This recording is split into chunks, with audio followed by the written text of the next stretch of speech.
warahmatullahi wabarakatuh.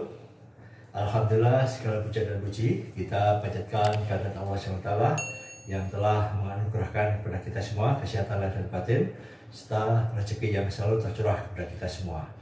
Khususnya hari ini kita bisa berjumpa di Hindrasyu Channel untuk belajar menjadi eksportir.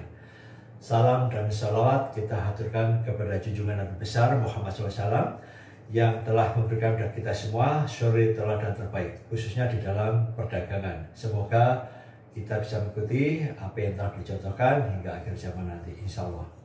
Rekan-rekan Bujang Ekspor, apa kabar? Beberapa pertanyaan dari viewer maupun subscriber kita ataupun teman-teman yang konsultasi langsung ke kami di Expo Center Surabaya ataupun secara private melalui WhatsApp.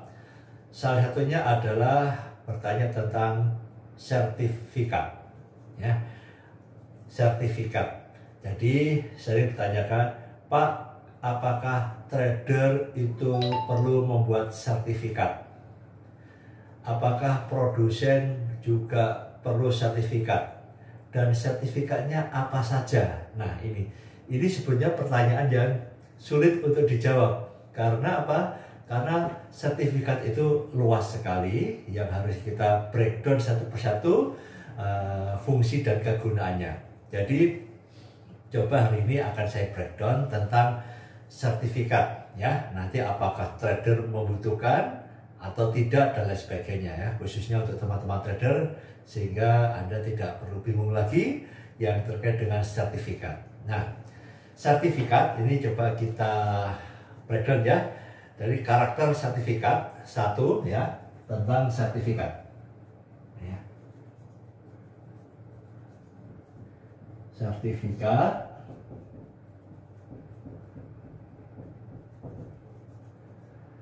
ya. Sertifikat ini karakternya satu yang melekat kepada perusahaan, ya, sertifikat perusahaan.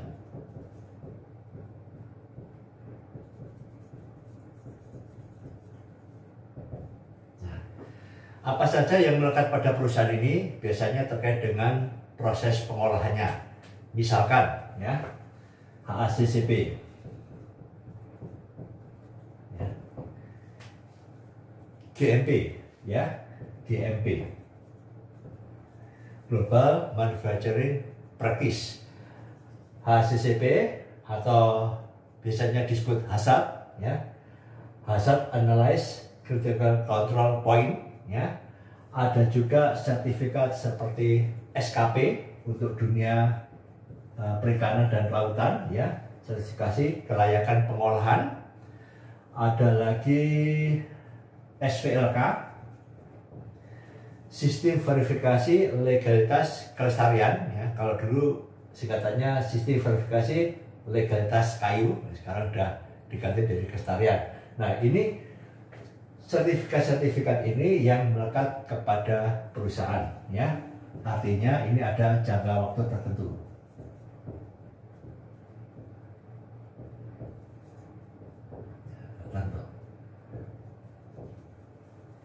Ya, dan mungkin masih banyak lagi, ya, dan lain sebagainya. Seperti factory audit sertifikat dan sebagainya, ya. Nah, seperti ini FA banyak. Ini melekat kepada perusahaan karena terkait dengan prosesnya di dalam memproses suatu produk tersebut. Ada sertifikat lagi, ini yang terkait dengan produknya. Nah, terkait dengan produk apa, misalkan halal, ya, sertifikat halal. SNI, standar nasional, ya, halal, SNI. Apalagi yang sifatnya melekat kepada produknya, ya. Ini salah satu contohnya. Ini untuk makanan, ya, makanan. Kemudian ada sertifikat terkait dengan perizinan ekspor. Biasanya untuk untuk setiap ekspor, ya.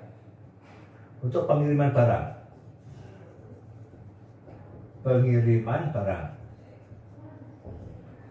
misalkan kalau biji-biji dan tumbuh-tumbuhan ada namanya nanti yang perlu fumigasi. Kemudian ada lagi phytosanitary certificate.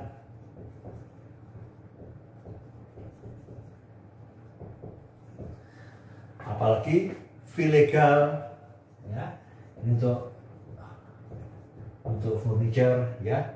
Kemudian ada kalau untuk misalkan briquette atau charcoal ada fanning test ya, fanning treatment.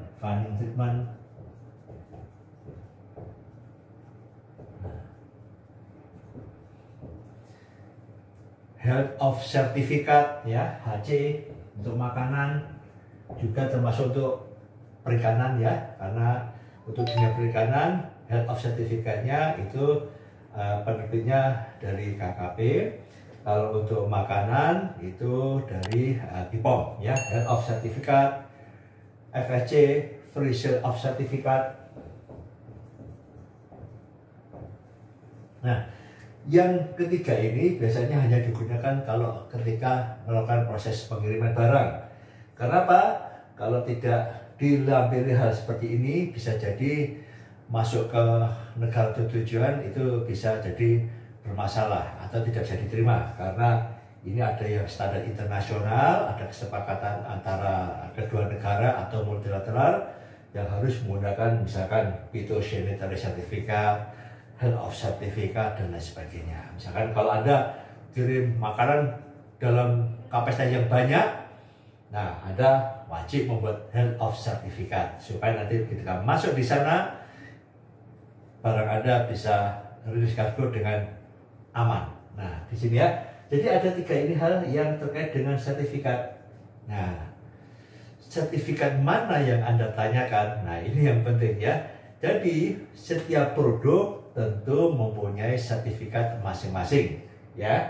Contohnya seperti kalau pengiriman barang, fumigasi itu ini untuk sertifikat terkait dengan biji-bijian dan tumbuh-tumbuhan, legal untuk kayu, furniture ya. Terus kemudian fanning treatment, COA dan sebagainya untuk yang energi, briquette, arang atau charcoal, HC dan sebagainya. Ini memang untuk setiap produk mempunyai beda-beda sertifikatnya. Nah, mana yang Anda butuhkan? Nah, ini sesuaikan dengan karakter di sini. Ada mulai pelajaran di sini, ya. Terus, Pak, ada pertanyaan misalkan, apakah trader bisa menerbitkan sertifikat? Ada yang bisa, ada yang tidak. Nah, ya. Jadi tergantung. Misalkan Anda trader untuk produk rempah-rempah, kopi, biji-bijian ataupun yang terkait dengan agriculture gitu ya, Anda bisa menerbitkan fumigasi, phytosanitary certificate, bisa ya, itu Anda terbitkan sendiri karena Anda sebagai eksportir, dan itu ketika hanya untuk shipment saja ya. Tetapi kalau Anda seorang trader ingin menerbitkan terkait dengan status perusahaan, misalkan HACCP, ya ini agak sulit. Anda harus punya perusahaan atau Anda harus izin kepada perusahaan tersebut untuk dibuatkan HACCP-nya atas nama perusahaan tersebut, karena ini untuk perusahaan ya di sini. Nah, kemudian kalau produknya, Pak, apakah kita bisa trader mempunyai sertifikat halal? Bisa saja, asal Anda ada proses di tempat Anda, makanan misalkan Anda lakukan repacking, ada proses pengemakan atau ada mix, kemudian Anda mintakan halal, karena nanti akan ditinjau ya, ditinjau termasuk SNI ya di sini ya. Di produk juga tergantung ya. Jadi misalkan ternyata Anda tidak bisa ini, nggak bisa produk Anda juga nggak melakukan repacking ataupun memproduksi sendiri walaupun dalam kapasitas yang kecil ya. Nah, bagaimana? Ya tentunya Anda harus minta izin kepada supplier Anda, bisa nggak kita menggunakan sertifikat Anda Misalkan ya Anda mau kirim satu produk home decoration atau furniture, di mana setiap pengiriman barang furniture harus ada yang namanya SVLK. Nah, SVLK. Kalau nggak ada itu begini, Anda nggak bisa kirim barang, maka Anda harus cari perusahaan supplier yang bisa punya SVLK. Nanti ekspornya tentu atas nama perusahaan tersebut, ya. Di sini ya. Jadi ini karena ini memang melekat pada perusahaan. Jadi nggak bisa SVLK-nya atas nama perusahaan, ekspornya atas nama perusahaan Anda. Yang kalau Anda memang belum, kalau Anda sebagai trader. Nah, di sini ya. Ini terkait perusahaan produk pengiriman. Jadi yang umumnya paling mudah untuk teman-teman trader memang sertifikat yang terkait pengiriman di sini, fumigasi, pito, ya kan? Kecuali fee legal di sini karena itu terkait dengan SVLK, ya. Valid test juga bisa, kemudian COA juga bisa, COO juga bisa, ya, Certificate of Origin. Itu juga bisa dilakukan oleh trader. Nah, rekan-rekan semua, jadi Anda tidak perlu berkecil hati, ya. Kalau nanti Anda memang belum bisa memenuhi sertifikat, ini bukan jadi halangan. Go ahead, jalan terus saja dulu, ya kan?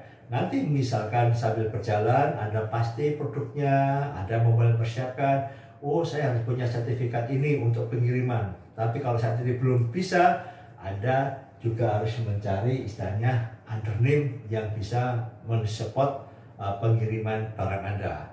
Jadi Anda tidak punya sertifikat itu bukan jadi suatu halangan, ya. Jadi tetap Anda harus jalan terus.